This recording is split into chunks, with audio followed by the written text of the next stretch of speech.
If you're looking to work remote, these specific tools, you're going to need to know how to use them, because a lot of companies are either using 1, 2, or 3 of these. It also depends on the size of the company, which one you use.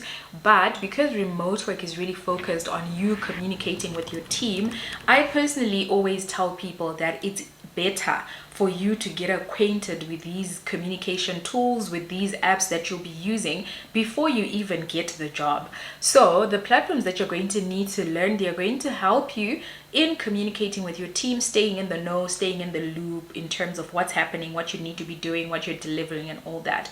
The first one is Zoom. Zoom is generally going to be used by any company, no matter the size. It could be a Fortune 500 company, organization, or it could be a startup, or it could be a medium-sized company. All companies these days, okay, maybe not all, most companies these days are using Zoom as their platform of choice for meetings. Here and there you will come across some companies that use Microsoft Teams. The company I work for specifically, we use Microsoft Teams, and I'll tell you, it's the easiest platform that I have personally used. We use this for our internal communication. We also use it for our monthly meetings.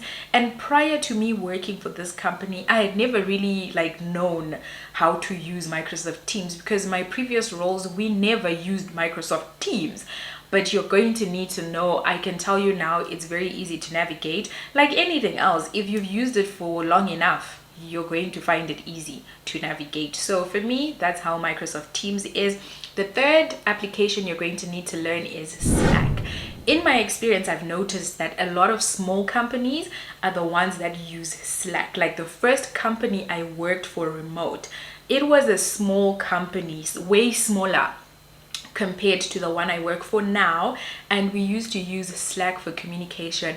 I actually really liked using Slack, and in my day-to-day life I do work with some people online. Yes, I'm a small business owner, okay? So I do hire some people on Fiverr, and we use Slack for our communication. It's easier, and I like the whole channels things, and you can have sub conversations with other people from a group. I just like it. Get familiar with it, get acquainted with it. And then a bonus app that I would say everybody needs to know. I only got to know of this app the very first interview I had with the first lady who hired me remotely. She asked me to create a video on Loom. I had never ever used Loom. Never ever used it. I had never heard of it actually. That was my first time coming across it, but it's such an easy, cute app to use.